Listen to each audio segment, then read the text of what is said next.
In this chapter, we discuss how supply chain performance is impacted by strategic fit between supply chain and competitive strategy. We'll also discuss why it is important to expand the scope of strategic fit from just one operation within a company to all stages of a supply chain.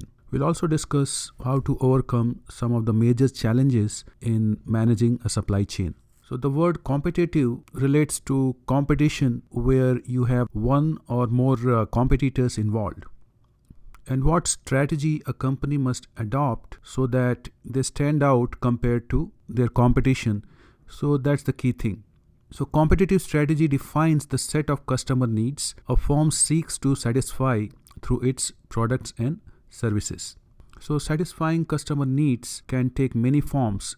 There are thousands of things a company can do, but then they have to prioritize like which one they want to focus on. Because of limited resources that a company has, they cannot work on all possible aspects of satisfying customer needs. They have to identify those few where they can focus on and use their resources optimally so that they stand out compared to their competition. So for example, if a company wants to compete on providing the lowest possible price for their products, then it's going to be very difficult to have high profit margins. Similarly, if a company competes on being very flexible, then obviously that will come at the cost of some other variable. It is not feasible to optimize each possible variable. That's why companies focus on a few, and the idea is to stand out and look different from the competition. So let's take example of Walmart. Walmart competes on low price and product availability. If you compare this with the McMaster Care, their competitive strategy is to have product variety and also responsiveness. If you take another example involving diamonds business, there's a company called Blue Nile, and they are online retailers.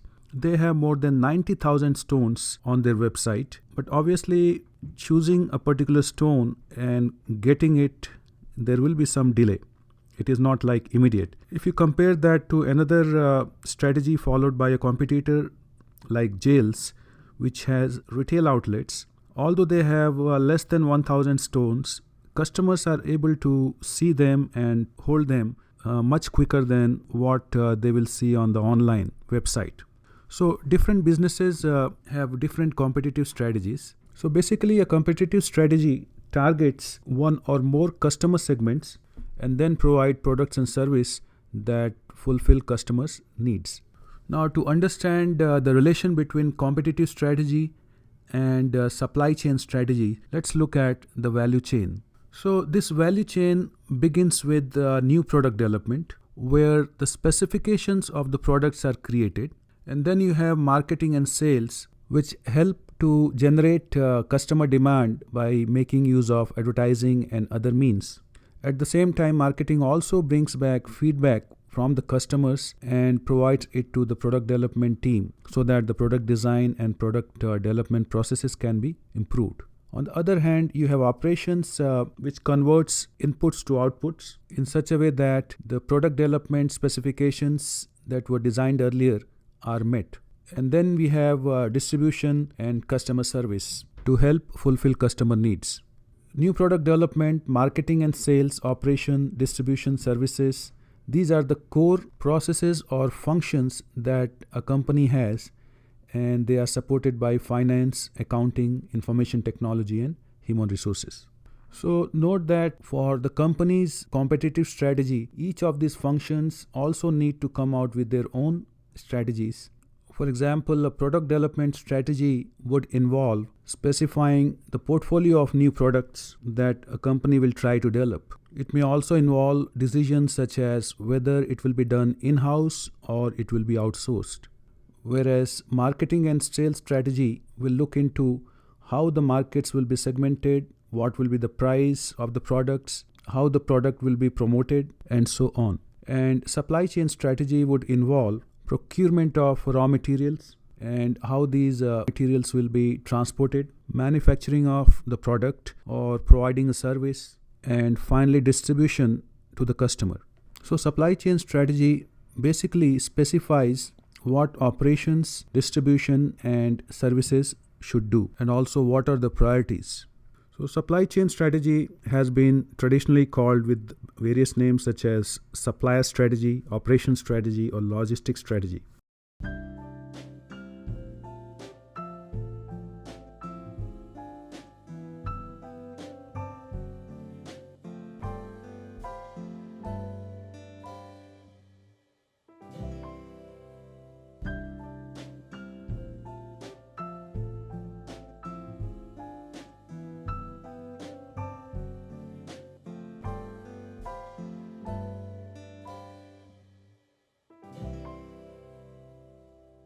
So, the competitive strategies and supply chain strategies need to have aligned goals.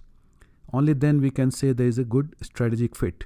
The competitive strategy and all functional strategies must fit together to form a coordinated overall strategy. For example, if the company has a competitive strategy to have low cost, but the supply chain involving operations, distribution, and service is designed in such a way that increases the cost of managing the supply chain, then we cannot say there is a good strategic fit.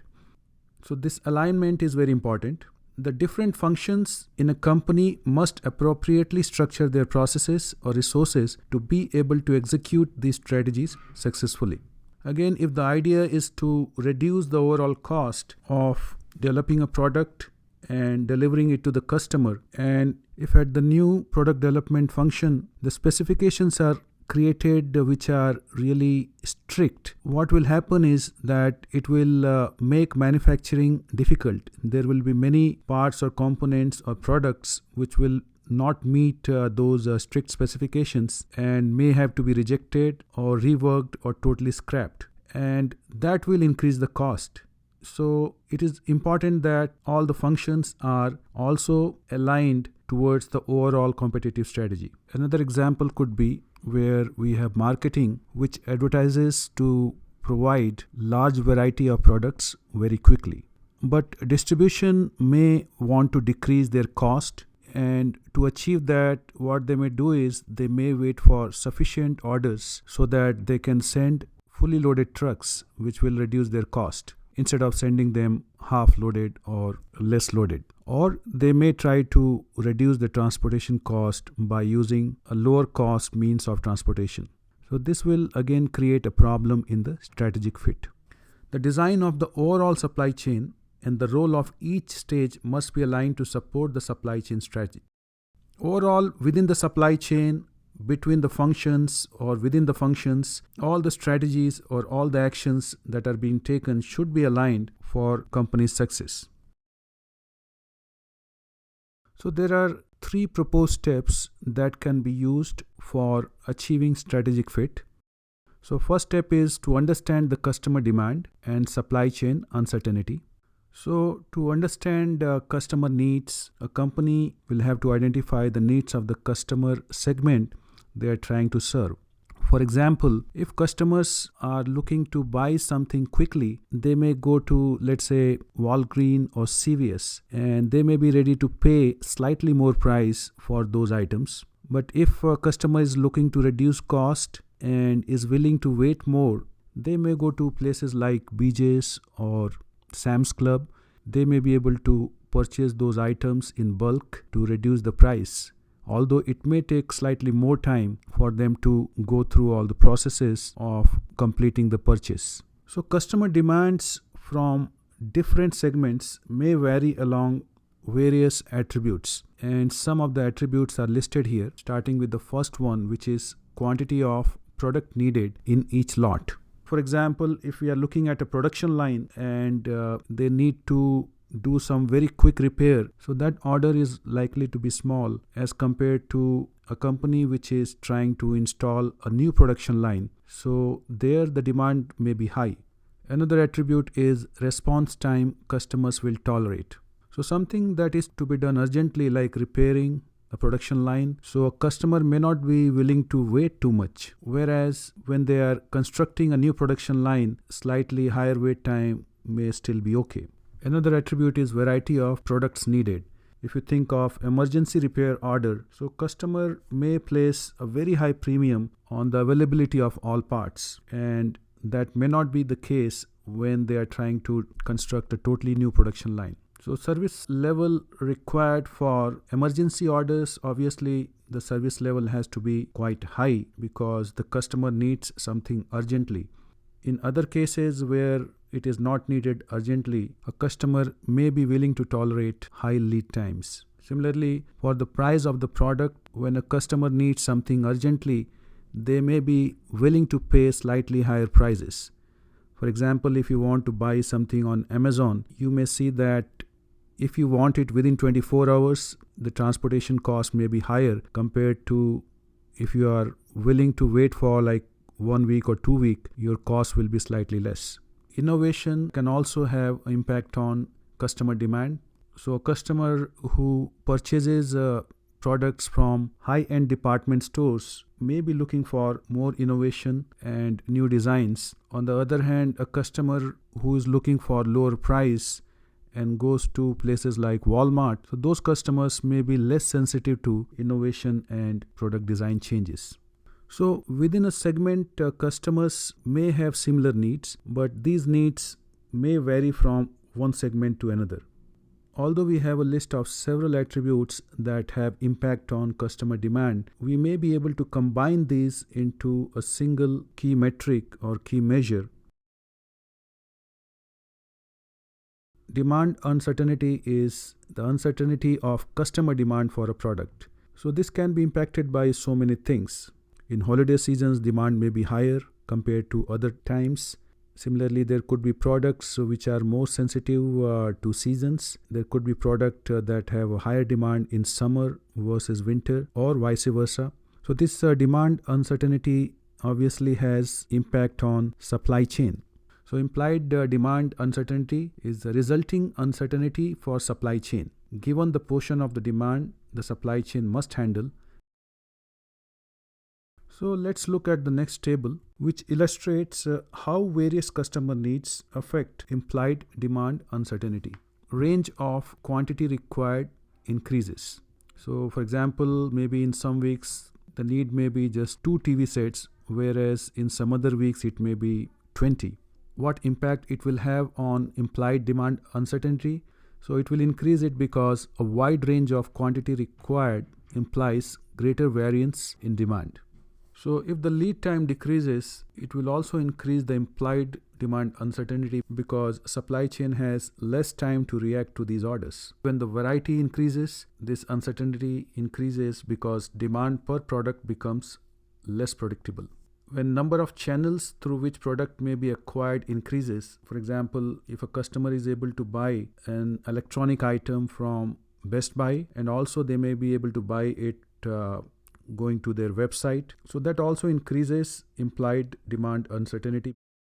When rate of innovation increases, that also increases the supply chain uncertainty because new products tend to have more uncertain demand. It's uncertain whether it will be successful or not, whether the customers are going to like it. When the required service level increases from the customer side, that also causes the supply chain uncertainty to increase.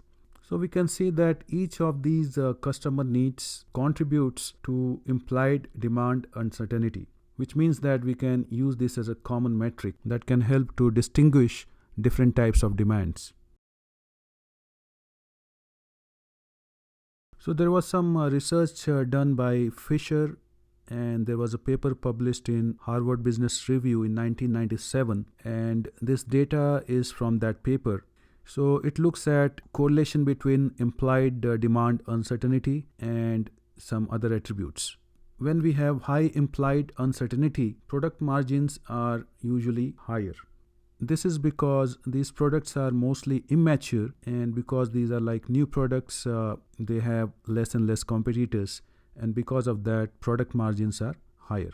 So when implied demand uncertainty is low, forecasting is more accurate, and therefore forecasting error is lower. When there is a high implied demand uncertainty, it becomes more and more difficult to match demand and supply, and because of that, sometimes there will be stockouts and sometimes there will be oversupply. average stockout rate increases when we have high implied demand uncertainty. Because of similar reasons, we may have average forced season end markdown, because if we have oversupply, we may be forced to mark down the prices.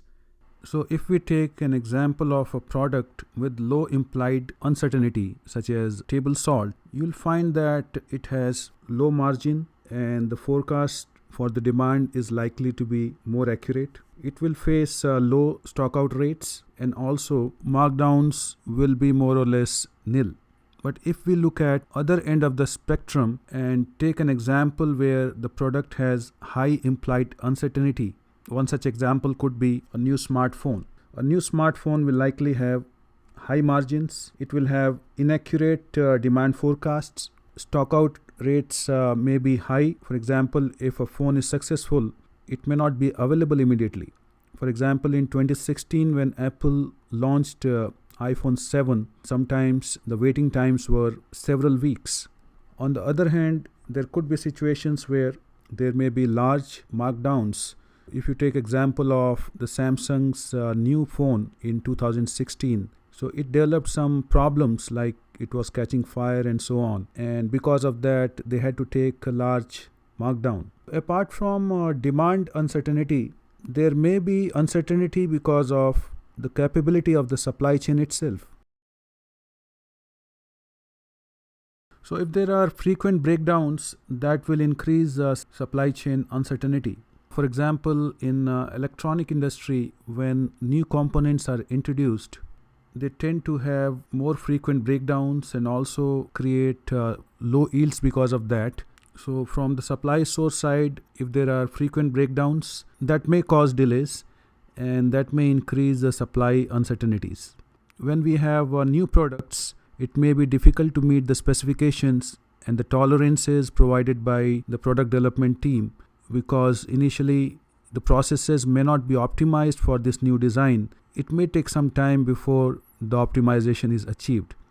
So because of that, there could be unpredictability and processes may have low yields, and that will increase supply uncertainty. And when products are not within the specifications or tolerances, obviously they are of poorer quality, the variability will be higher, and that will also cause supply uncertainty to increase.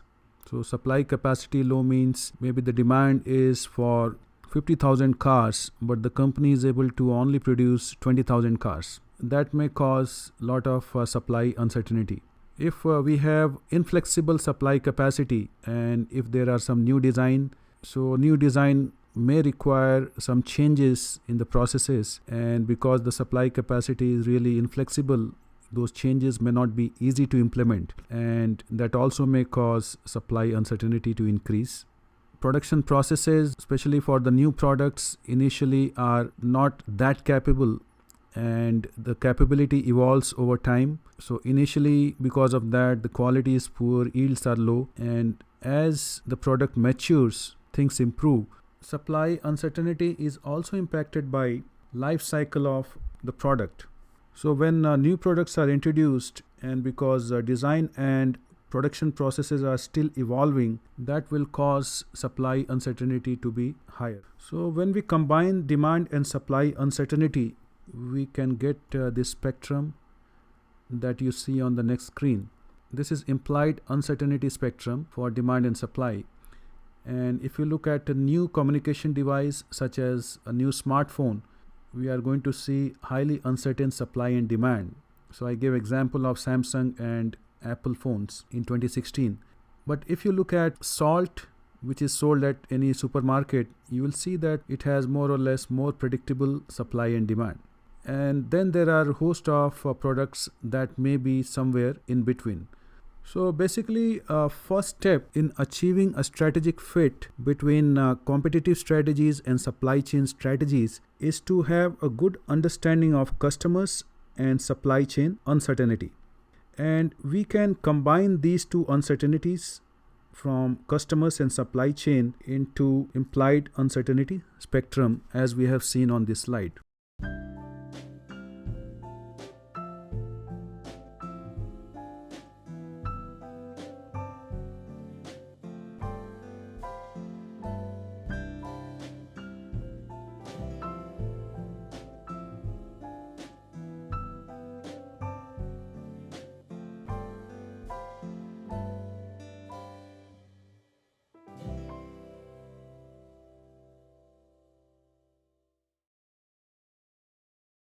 So once we understand the uncertainty that a company faces, in step 2 we try to understand supply chain capabilities. And the key question we want to answer is, how does the firm best meet demand given the uncertain environment?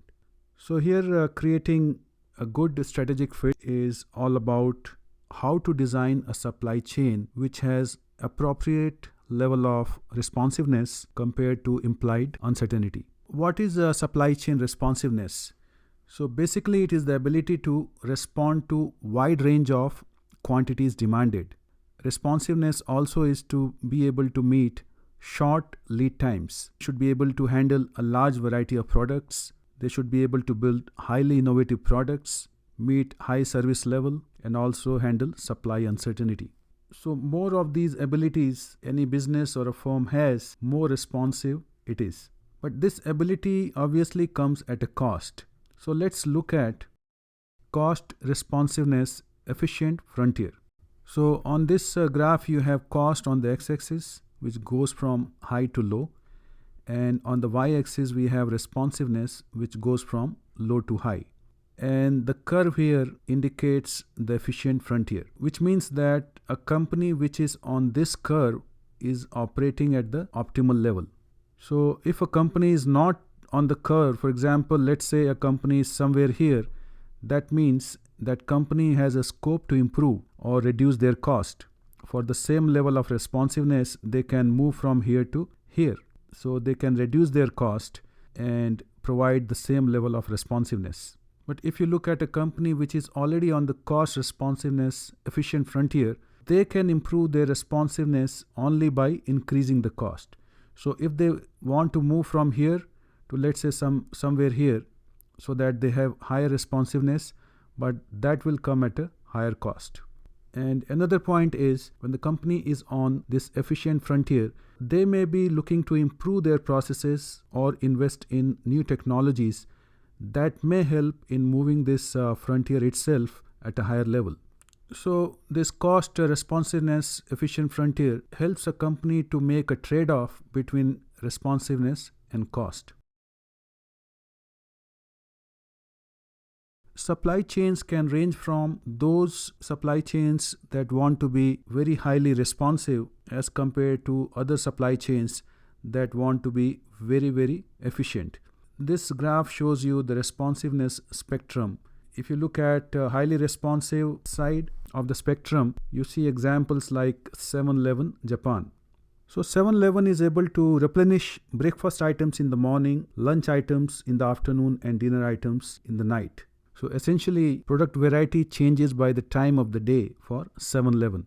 So companies which are at the other end of the spectrum, they are trying to be more efficient at the cost of some amount of responsiveness. So this example here shows you integrated steel mills. Production scheduled weeks or months in advance with little variety or flexibility. Unlike 7-Eleven where things are changing by the hour, we are dealing with maybe weeks or months here. Similarly, if you look at Sam's Club or BJ's, you'll find that they may be having limited variety of products, but they have them in large sizes. So in this case, the focus is more on efficiency and the supply chain capability focuses on lower cost. So essentially, in the second step, to achieve strategic fit between competitive strategies and supply chain strategies, we try to understand the supply chain and map it on the responsiveness spectrum. So once we are able to map the level of implied uncertainty and also understand the supply chain position on the responsiveness spectrum, in this last step, we try to ensure that the degree of supply chain responsiveness is consistent with the implied uncertainty. So if you look at this picture here, on the x-axis we have implied uncertainty spectrum. So on the left side you have lower uncertainty and on the right side you have higher uncertainty. Similarly, on the y-axis we have a responsiveness spectrum with responsive supply chains at the top and efficient supply chains at the bottom. So there is a zone of strategic fit you can see here. So if you take example of McMaster car, they provide large variety of products and deliver them within 24 hours. Because there's large variety and they need to deliver them quickly, we can characterize the customer demand to be having high implied uncertainty. If McMaster-Carr designs supply chain which is efficient, so that will mean to reduce cost, they will carry less inventory and try to reduce various warehouse costs. Those choices would make it very difficult for the company to really support customers' desire for high variety and quick delivery. So to really serve their customers, they need to be placed in this zone where we have uncertain demand, but we have very responsive supply chain. On the other hand, if you consider pasta manufacturer Brilla, so pasta is such a product which has relatively less uncertainty about customer demand. So because there is low implied uncertainty, so they can design efficient supply chain and focus on cost reduction instead of trying to develop a responsive supply chain which will be more expensive. So this picture essentially shows that given a level of implied uncertainty, certain level of responsiveness or efficiency can be designed, and zone of strategic fit will help in choosing the right fit. And then the next step is to assign roles to different stages of the supply chain to ensure the appropriate level of responsiveness. So let's look at the next picture. So in the middle we have extent of implied uncertainty for the supply chain and what roles supplier, manufacturer and retailers play in absorbing this uncertainty. Let's consider an example of supply chain 1 where the retailer absorbs most of the implied uncertainty and must be very responsive. So you can see the width here. As compared to that, manufacturer and supplier, they absorb less implied uncertainty and therefore they must be more efficient. So they should be able to achieve lower costs. One example of this type of supply chain is IKEA. So IKEA, as you may know, is a Swedish furniture retailer and they have large stores in more than 40 countries. So you may not find these stores everywhere. If you want to purchase anything from IKEA, you may have to drive some miles depending on where they are located. So what they do is they try to limit the variety of styles and mostly sell through modular designs. Each store is quite big and they store a lot of inventory that helps them to decrease the implied uncertainty faced by the supply chain. So basically they are able to serve their customers from whatever stock they keep in their inventory.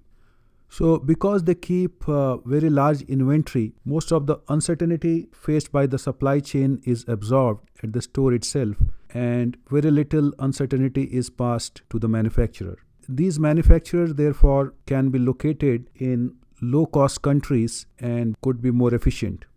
If you take another example of the second type of supply chain where the retailer absorbs the least implied uncertainty and they must be very efficient, whereas manufacturer absorbs the majority of implied uncertainty and therefore they must be very responsive.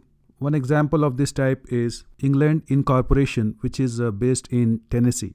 England Incorporation also is a furniture manufacturer. Every week they make thousands of furnitures such as sofas and chairs and they deliver these to stores within 3 weeks.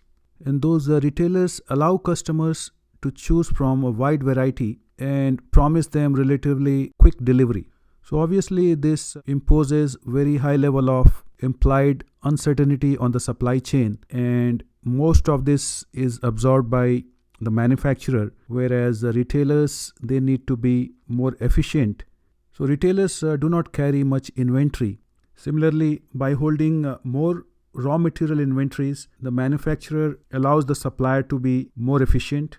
So we can see that roles at various stages can be adjusted to achieve a given level of responsiveness and efficiency. The last point is to achieve a strategic fit, we need to ensure that all functions maintain consistent strategies that support the competitive strategy.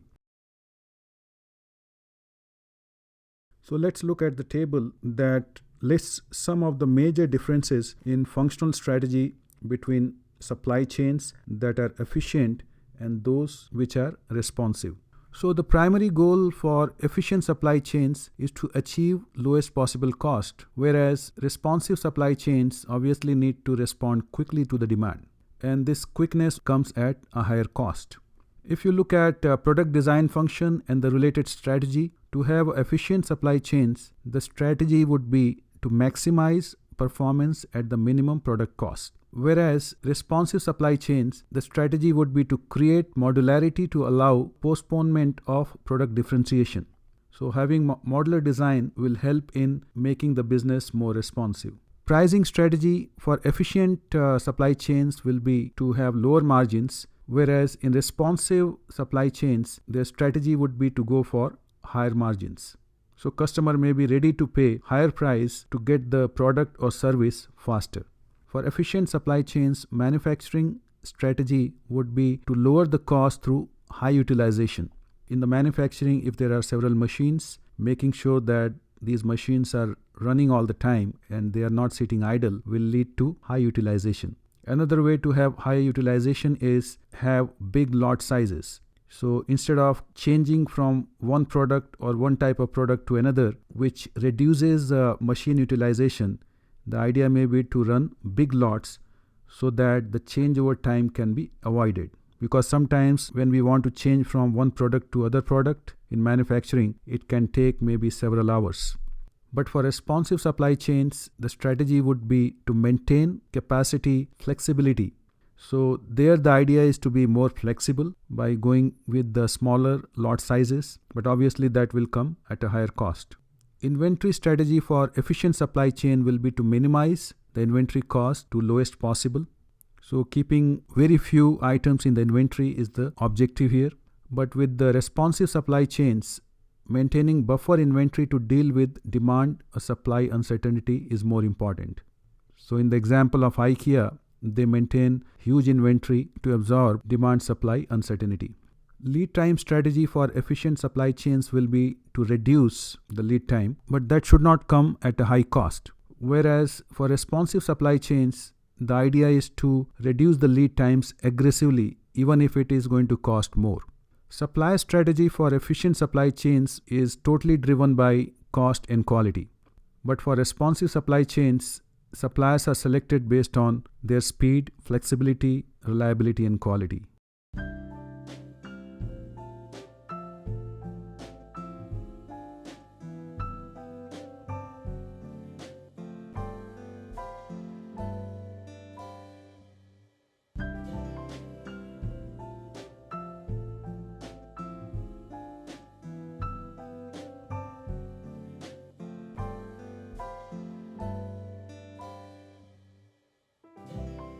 When we want to achieve strategic fit, especially when we are trying to serve many customer segments which have variety of products across multiple channels, so having one way or one approach may not work for all segments.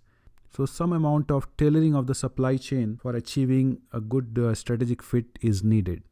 So one example of such a situation is Zara. Zara sells trendy items which has highly unpredictable demand, and they also sell white t-shirts which are more predictable. So what they do is for trendy items, Zara makes use of responsive supply chain with production in Europe, whereas for white t-shirts, they make use of efficient supply chain with production in Asia.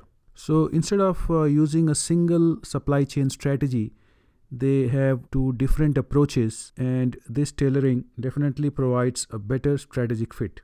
Tailoring of the supply chain for strategic fit also requires sharing some links in the supply chain with some products while having separate operations for other links.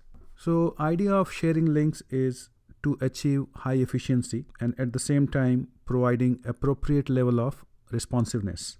A company may use the same production line for all their products, but when the time comes to ship them, they may use faster means of transportation such as FedEx, where high responsiveness is needed, and for those products where high responsiveness is not really that important, so they may be shipped using trucks or rail or even ship. Similarly, a company may use a strategy of using highly flexible manufacturing processes where high responsiveness is needed, and they may use more efficient processes where less responsiveness is needed. Tailoring the supply chain for a good strategic fit may also take into account product life cycle.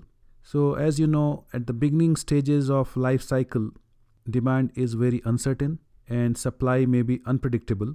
Margins are usually high because the product is new. Customers may be ready to pay higher prices. But time is crucial for gaining sales. Product availability also is crucial to capture the market, because if this new and innovative product is not available, then the competitors may jump in and take advantage. And cost is often a secondary consideration. So under these situations, a responsive supply chain obviously will be a better fit.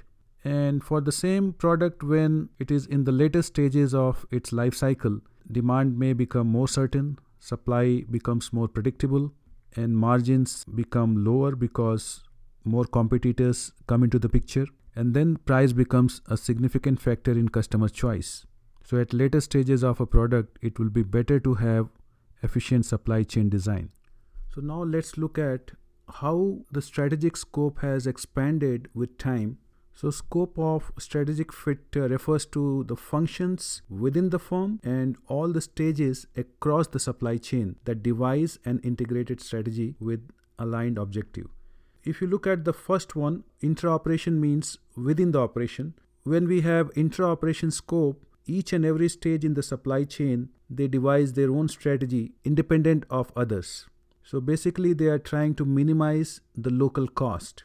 So what can happen is, so there will be various operations which will have their own strategies, and most of the times they will end up having conflict with each other. It has a very limited scope, and this was a dominant practice in 50s and 60s, but slowly things have improved. Intra-functional scope is we try to optimize within each function. So product development devise strategies that are aimed to optimize their own processes, whereas marketing do their own strategy optimization and operations will do their own. So intra-functional scope, basically the idea is to minimize functional cost. Although it is better than the previous one, but still there are times when there will be a lot of conflicts.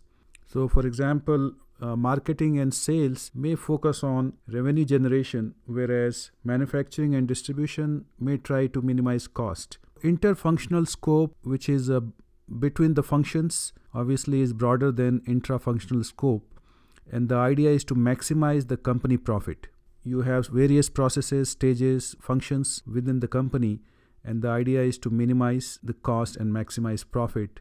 But still it may have a weakness that when interacting with functions outside the company, at times there could be situations that create conflict. For example, a supplier versus manufacturer. What can happen is both manufacturer and supplier may want the other party to keep the inventory because inventory is expensive and it has to be managed, and generally whichever is the stronger party, they force the other party to bear that cost.